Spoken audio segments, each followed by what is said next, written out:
राधे राधे। आप सभी का अमृत कथा कहानी चैनल में स्वागत है। आज इस वीडियो में बुद्धि के चमत्कार की कहानी सुनेंगे। एक गांव में राम सिंह नाम का एक किसान अपनी पत्नी व बच्चे के साथ रहता था। राम सिंह अनपढ़ व गरीब था, मगर अपने बेटे सुंदर को वह पढ़ा लिखा कर किसी योग्य बनाना चाहता था, ताकि उसका बेटा भी उसकी भांति उम्र भर मेहनत मजदूरी न करता रहे। अपने पुत्र से उसे बड़ी आशाएं थी। लाखों सपने उसने अपने पुत्र को लेकर संजो डाले थे। वहीं उसके बुढ़ापे की लाठी था। उसका बेटा सुंदर भी काफी बुद्धिमान था। वह गांव के पंडित कस्तूरी लाल के पास जाकर शिक्षा ग्रहण कर रहा था। उसने भी अपने मन में यही सोचा हुआ था कि वह भी पढ़ लिख कर बड़ा आदमी बनेगा और अपने माँ बाप के कदमों में दुनिया भर की सारी खुशियां और सारे सुख लाकर डाल देगा। इंसान यदि किसी लक्ष्य को निर्धारित कर ले और सच्चे मन से उसे पाने का प्रयास करे तो वह उसमें सफलता प्राप्त कर ही लेता है। ऐसा ही सुंदर के साथ भी हुआ। वह अपनी कक्षा में अच्छे नंबरों से उत्तीर्ण हुआ। सारे गांव में उसकी खूब वाहवाही हुई। अपने बेटे की इस सफलता पर राम सिंह का मस्तक भी गर्व से ऊंचा हो उठा। एक रात राम सिंह ने अपनी पत्नी से कहा, सुंदर की माँ, मेरे मन में सुंदर को लेकर काफी दिनों से एक विचार उठा रहा है। कहो जी, राम सिंह की पत्नी ने कहा। ऐसी क्या बात है? क्या सुंदर की शादी ब्याह का विचार बनाया है? अरे भगवान, शादी ब्याह तो समय आने पर हम उसका करेंगे ही, मगर अभी उसे अपने पैरों पर तो खड़ा होने दे। मेरा तो यह विचार है कि क्यों न हम उसे शहर भेज दे, ताकि वह वहां जाकर कोई अच्छा सा काम धंधा सीख कर कुछ बनकर दिखाए। यहाँ गांव में तो बस मेहनत मजदूरी का ही धंधा है। पढ़ने लिखने के बाद भी यदि उसे यही धंधा करना है तो पढ़ाई लिखाई का लाभ ही क्या है? हमारा तो अपना कोई खेत भी नहीं है जिसमें मेहनत करके वह कोई तरक्की कर सके। मगर सुंदर के बापू, सुंदर ने तो आज तक शहर देखा ही नहीं है। हम किसके भरोसे उसे शहर भेज दें? सुंदर की माँ कमला ने कहा। माना कि हमारा सुंदर समझदार और सूझबूझ वाला है और शहर में वह कोई अच्छा सा काम धंधा तलाश भी लेगा, मगर शहर में टिकने का कोई ठिकाना भी तो होना चाहिए। सुनो सुंदर की माँ, शहर में मेरा एक मित्र है। हालांकि हम दोनों वर्षों से एक दूसरे से नहीं मिले, मगर फिर भी मुझे उम्मीद है कि यदि मैं सुंदर को उसका पता ठिकाना समझाकर भेज दूं तो वह अवश्य ही उसे शरण देगा और रोजी रोजगार ढूंढने में वह सुंदर की सहायता भी करेगा। बात तो आपकी ठीक है सुंदर के बापू, लेकिन मेरा मन नहीं मान रहा मैं अपने लाल को अपनी आंखों से दूर करूं। ऐसा तुम अपनी ममता के हाथों मजबूर होकर कह रही हो, मगर दिल से तो तुम भी यही चाहती है कि हमारा बेटा तरक्की करे। इसलिए दिल को मजबूत बनाओ। सुंदर शहर जाकर कुछ बन गया तो हमारा बुढ़ापा भी सुख से गुजरेगा। और इस प्रकार राम सिंह ने अपनी पत्नी को समझा बुझाकर सुंदर को शहर भेजने के लिए राजी कर लिया। उसी शाम सुंदर अपने यार दोस्तों के साथ खेल कूद कर घर वापस आया तो राम सिंह ने बड़े प्यार से अपने पास बैठाया और अपने मन की बात बता दी। सुंदर यह जानकर बहुत खुश हुआ कि उसका बापू उसे शहर भेजना चाहता है। वास्तव में सुंदर भी यही चाहता था कि वह किसी प्रकार शहर चला जाए और वहां कोई ऐसा काम धंधा करे जिससे उसका परिवार सदा सदा के लिए गरीबी से छुटकारा पाकर सुख भोगे। अतः पिता का प्रस्ताव पाकर वह बड़ा खुश हुआ और बोला, पिताजी, चाहता तो मैं भी यही था कि पढ़ लिख कर शहर जाऊं और अच्छी सी नौकरी करके घर की कमाई में आपका हाथ बटाऊं, मगर कहीं आप मुझे शहर भेजने से इनकार न कर दें, यही सोचकर मैंने आपसे अपने मन की बात नहीं कही। मगर अब जब आप स्वयं ही मुझे शहर भेजने के इच्छुक हैं तो इससे अधिक खुशी की बात मेरे लिए भला क्या हो सकती है। मैं अवश्य ही शहर जाऊंगा। और इस प्रकार दूसरे ही दिन राम सिंह ने उसे दीन दुनिया की ऊंच नीच समझाई और अपने मित्र का पता देकर शहर के लिए विदा कर दिया। सुंदर काफी सूझबूझ वाला समझदार युवक था। अपने माता पिता के दुख दर्द को वह भली भांति समझता था। वह यह भी जानता था कि गांव में रहकर तो उसका भविष्य अंधकार में ही डूबा रहेगा, जबकि उसकी इच्छा बड़ा आदमी बनकर अपने माता पिता को भरपूर सुख देना था। अतः खुशी खुशी वह शहर के लिए रवाना हो गया। शहर आकर सुंदर की आंखें चुंधिया गई। खूब भीड़ भड़क्का, सजी संवरी दुकानें, तांगे इक्को का आवागमन। खैर आश्चर्य से वह सब देखता सुंदर अपने पिता के कथित दोस्त से मिलने चल दिया। लेकिन जब वह पिता के बताए स्थान पर पहुंचा तो पता चला कि उसके पिता का दोस्त रामचंद्र तो न जाने कब का मर खप गया और अब तो उसके परिवार का भी कोई अता पता नहीं था। यह जानकर सुंदर बहुत निराश हुआ और सोचने लगा कि अब क्या होगा। आशा निराशा तो जीवन में चलती ही रहती है, लेकिन सुंदर उन युवकों में से नहीं था जो हताश होकर बैठ जाते हैं। उसमें हिम्मत और आत्मविश्वास कूट कूट कर भरा था। उसने अपने आप को दिलासा दिया और बोला, बेटे सुंदर, निराश होने से कुछ नहीं होगा। अब शहर आ ही गए हैं तो कुछ करके ही लौटेंगे।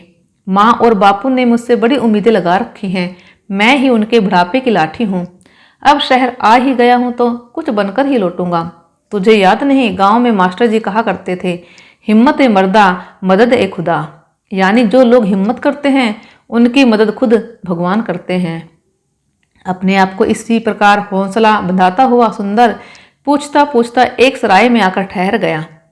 उसने स्नान आदि से निर्वित होकर थोड़ा आराम किया, फिर किसी नौकरी की तलाश में निकल पड़ा।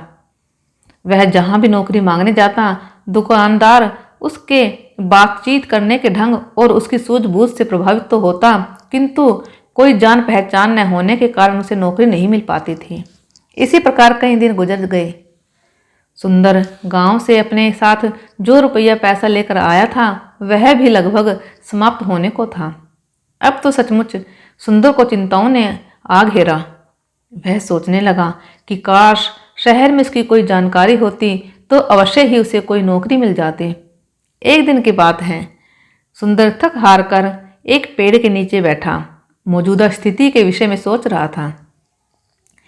उससे कुछ ही दूरी पर राज कर्मचारी पेड़ की ठंडी छांव में बैठे गपशप कर रहे थे। अनमना सा सुंदर उसकी बातें सुनने लगा। एक दूसरे से कह रहा था, कुछ भी कहे भाई रामवीर, तू है बड़ा नसीब वाला। हम दोनों साथ साथ ही रात दरबार की सेवा में आए थे, मगर तू तरक्की करके राजा जी का खंजाची बन गया और मैं रहा सिपाही का सिपाही। इसे कहते हैं तकदीर। तकदीर भी उन्हीं का साथ देती है गंगाराम, जो सूझबूझ और हिम्मत से काम लेते हैं। मैंने अपनी सूझबूझ से कुछ ऐसे काम किए कि महाराज का विश्वास पत्र बन गया और उन्होंने मेरी ईमानदारी देखकर मुझे खजांची बना दिया। ना ना भाई, तू जरूर किसी साधु या फकीर से कोई मंत्र मंत्र पढ़वा कर लाया होगा जो इतनी जल्दी इतनी तरक्की कर ली, वरना मैं क्यों न किसी ऊंचे पद पर पहुंच गया। भैया, तुम मुझे भी अपनी कामयाबी का राज बता।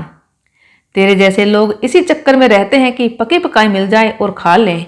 अरे भाई मेरे, अगर इंसान में हिम्मत, हौसला, ईमानदारी, साहस और सूझबूझ हो तो वह पहाड़ को खोदकर नदी बहा दे। देख तू वह मरा हुआ चूहा देख रहा है ना।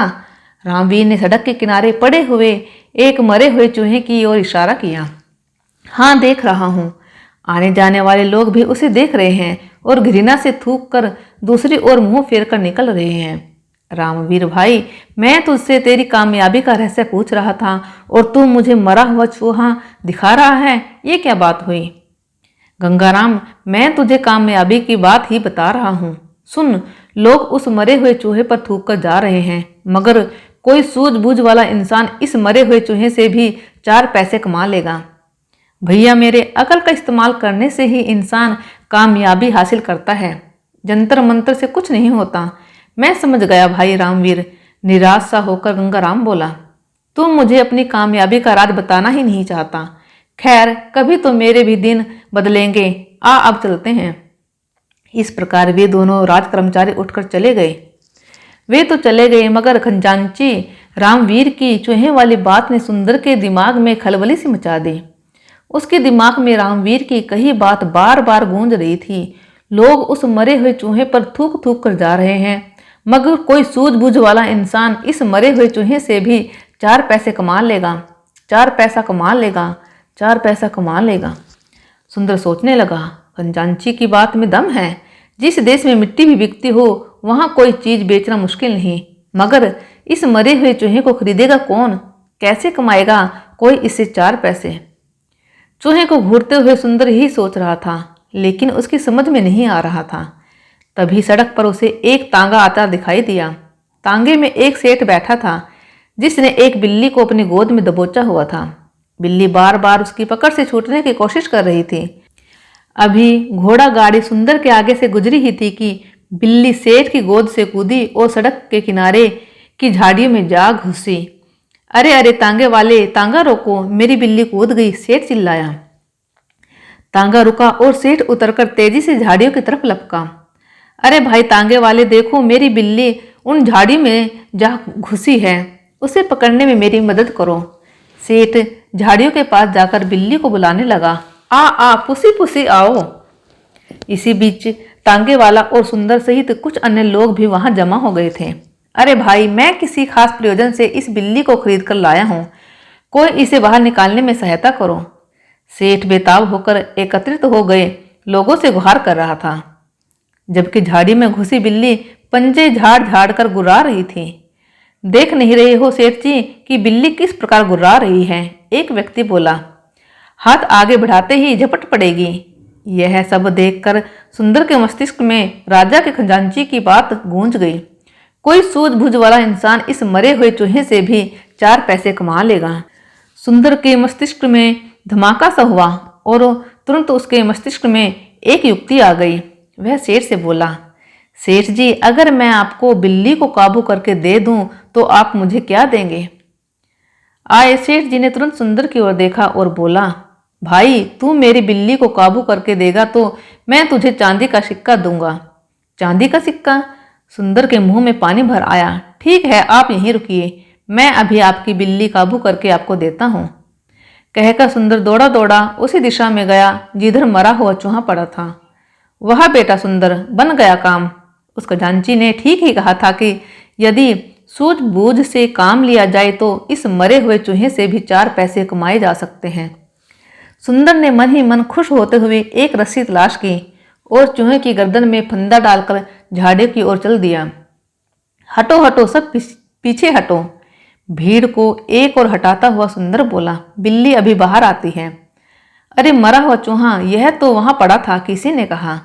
दूसरा बोला, भाई वाह, इस लड़के ने तो मौके का फायदा उठाकर एक सिक्का कमा लिया। इसे कहते हैं बुद्धि का करिश्मा। यह लड़का अवश्य ही एक दिन बड़ा आदमी बनेगा। लोग तरह तरह की बातें बनाने लगे। सुंदर झाड़ियों के करीब बैठ गया और रस्सी से बंधे चूहे को बिल्ली के सामने लहराने लगा। मोटे चूहे को देखकर बिल्ली के मुंह में पानी भर आया। एक नजर उसने मैत्री भाव से सुंदर की ओर देखा, फिर दुम हिलाती हुई धीरे धीरे सुंदर के करीब आने लगी। सभी लोग उत्सुकता से यह तमाशा देख रहे थे और फिर कुछ ही पलों बाद चूहे के लालच में जैसे ही बिल्ली बाहर आई, सुंदर ने उसकी पीठ पर प्यार से हाथ फेरा और उसे गोद में उठा लिया।